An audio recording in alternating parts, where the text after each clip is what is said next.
this drawing is rendered in what we call flat perspective.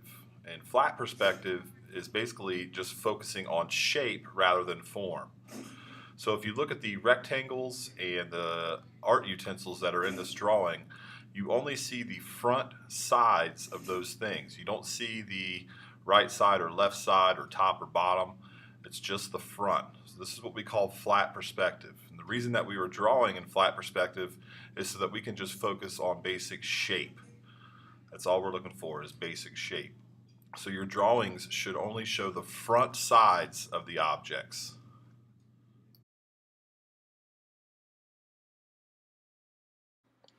All right, let's take a look at the sketch sheet. It says in each one of the following boxes, you're going to draw 7 stick figures that are doing some sort of action. So if I zoom in here, let's do a little bit of anatomy of a stick figure. So we have a body, kind of represents the neck to the bottom. And we've got a thigh and a shin and a foot. Another thigh, shin, and foot. We've got an oval head that's colored in. And we've got arm that comes down, maybe he's kind of sitting there by its lap, and then maybe this little guy's waving. Notice that the stick figures do have elbows, and the stick figures have knees, and they have feet.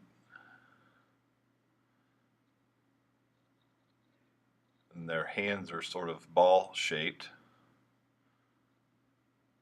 And they have an oval head that is colored in.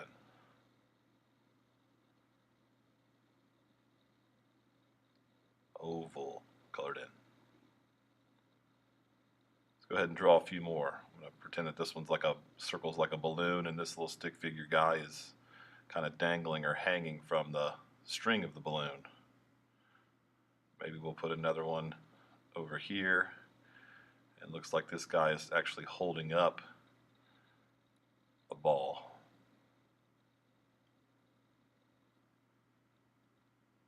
And we can put a little block down here, and maybe this stick figure's tripping over the block.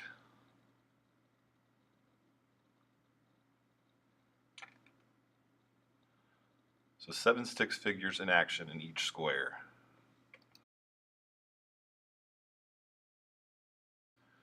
All right, this is a sketch sheet. This is where you get to sketch out your ideas for the environment that all these stick figure people are going to be interacting in. There's 2 ways you can do this, horizontal or vertical. I'm going to go ahead and demonstrate a horizontal format here. So what I'm drawing right now is a horizon line where the land and the sky meet, or the tabletop and the background meet. I'm just going to start putting in some boxes and some art utensils to sort of create sort of a playground or jungle gym, obstacle course. I just want to create some apparatus for these stick figures to be able to interact in and show action in. We want the objects to overlap the horizon line, so you want to go ahead and erase the horizon line that's overlapping your objects. That way the objects appear to be in front of the horizon line. If you want to put in some stick figures in here, you can, but this is just a sketch. This is just to develop ideas.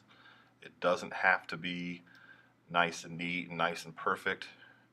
You're just trying to figure out some different combinations to interact. Again, we want to try to fill the space as much as possible. So fun ideas, like an obstacle course. Want the stick figures to be able to interact with the obstacle course. Sketchy, it's not perfect. It's just to develop your ideas.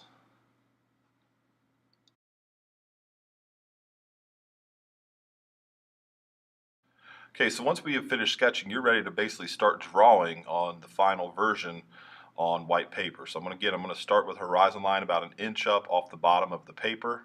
We don't want it to be too high because that'll show too much depth. I'm going to go ahead and start to use a ruler because we want this to be a nice, neat, clean drawing. So all of your boxes that you use, you want to make sure that they are square and have straight edges with them. Again, we want to erase the horizon line that goes through the shapes. And in order, here's a sheet that has a bunch of different art utensils on it.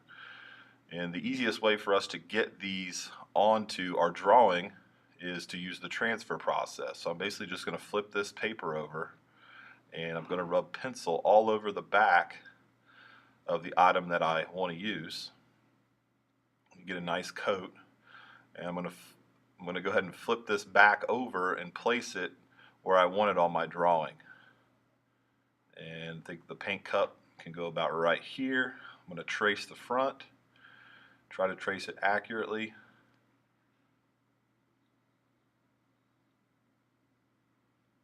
And what should happen is the pencil that is on the back should rub off onto the white paper, and there we go. We've transferred the paint cup. Go ahead and erase it. We can take a ruler now and we can clean up our lines so that they're nice and clean.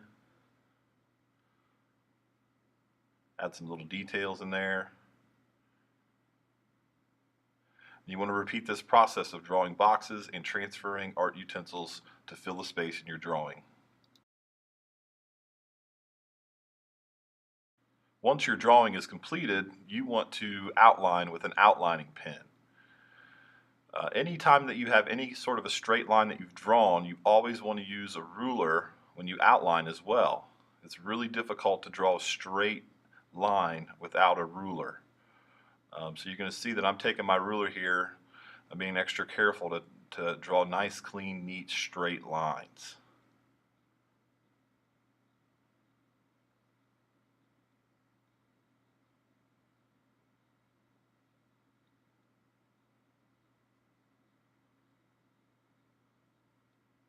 By outlining everything in our drawing, this is going to add unity to our drawing because everything will have a nice, neat black outline to it. This will also help during the coloring process so that we have boundary lines that we can stay in when we color.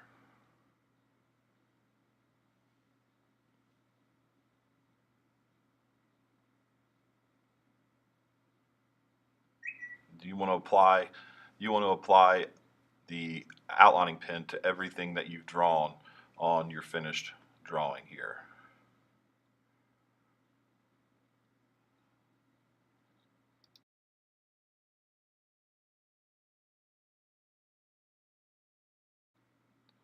We're going to talk about coloring, the coloring of your environment for the stick figure project.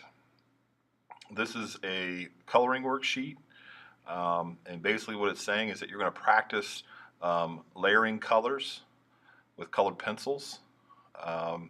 And the easiest way to do this is to go place a base layer first and then add shading around the outside edges so that there's a highlight in the center of all of the shapes. So layering is when you add two or more colors on top of each other.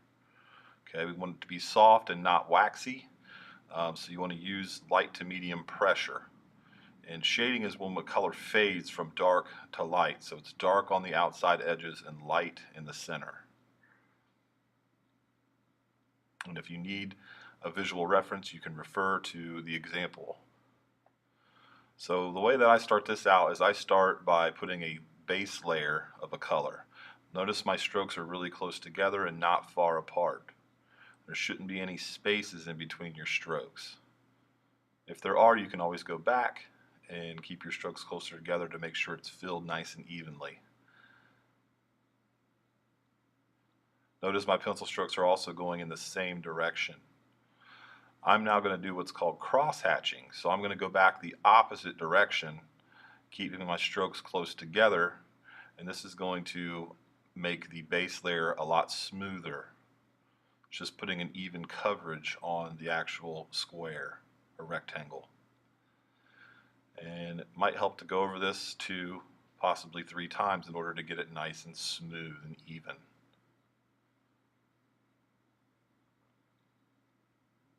Looking good.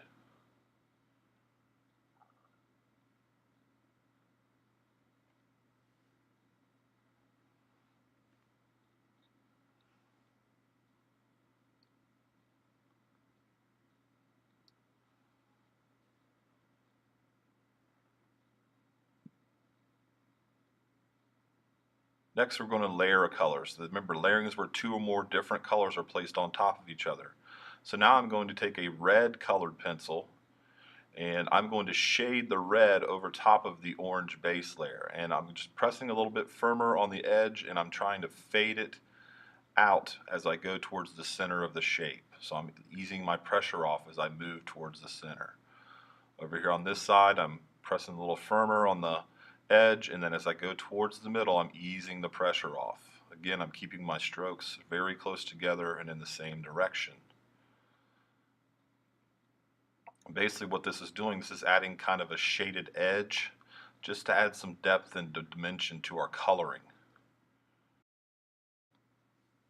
Notice the outside edge is shaded and the inside center is just the base layer. It hasn't been touched with the shading. Go ahead and try this again with the thumbtack. So I'm going to put a light base layer of this yellow-green color just to fill in the shape. Try to stay inside the lines, kindergarten rules.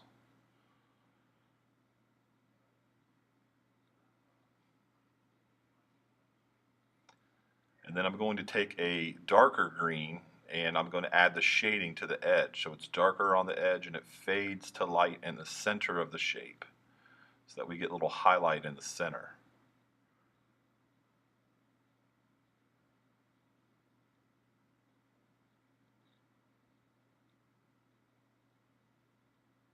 This thumbtack has three distinct shapes in it, so I'm going to shade around the edges of each shape so that there's a highlight in the center.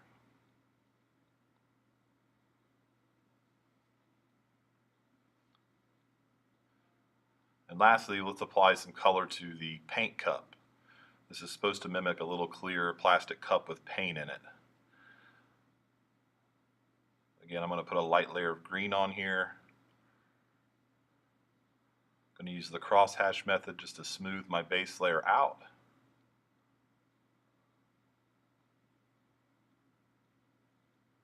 So it's nice and even.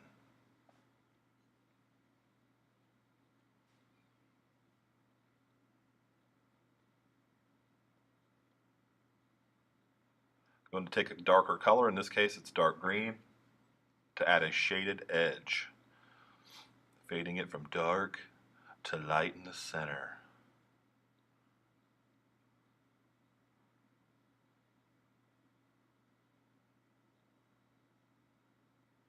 Easing the pressure off of the pencil as I go towards the center of the shape.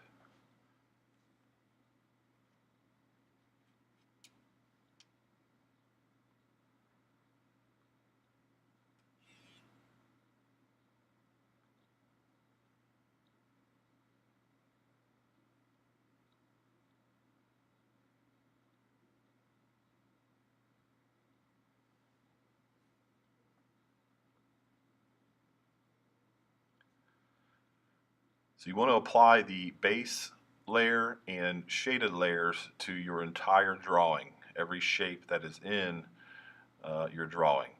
And this will help the colors kind of pop off the paper and make a neat project. So this is an example of the final version.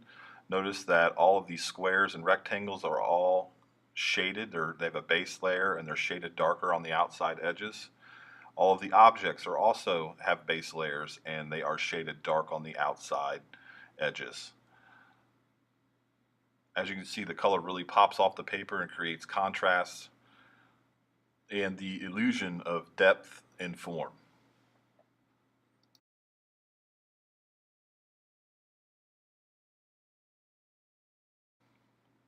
Okay, here's a chance for us to visually assess our own artwork so you can compare your work to these rubrics. This project here exceeds project expectations because the drawing is very crisp and clean, the transfer process was rendered very accurately, and the outlines, as you can tell, are nice and even and neat.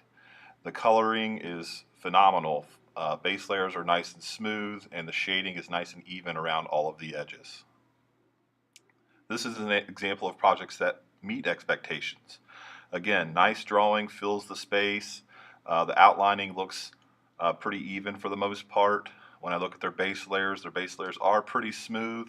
There's a little bit of unevenness there, and the shading, it appears to be shaded, but the shading's not really that even.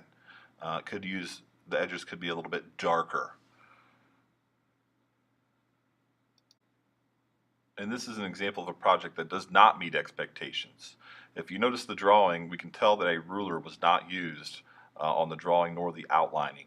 Some of the objects don't appear to be very accurate. For instance, the expo marker. The transferring wasn't very accurate because that shape is misleading. Again, the outlining isn't very smooth or even. A ruler was not used. If I look at the coloring, there are base layers, however the strokes are too far apart and go in different directions. There doesn't appear to be much evidence of shading around the outside edges of shapes. So this project does not meet expectations.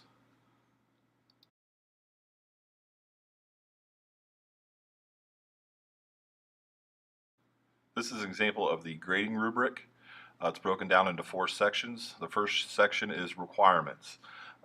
Drawings need to contain at least 20 characters in action, stick figures in action, a minimum of 6 boxes with a ruler used, and at least 8 objects, art objects that are traced and transferred. The drawing should fill the space, be outlined neatly with a thin marker, have some sort of creative layout or design. That's the obstacle course ideas that you used on your sketch sheet, and maintain flat perspective and overlap. Coloring. Objects should have a smooth, even base layer, and the outside edges should be shaded from dark to light. And lastly is presentation. We just want to make sure we keep our drawing nice and neat and clean.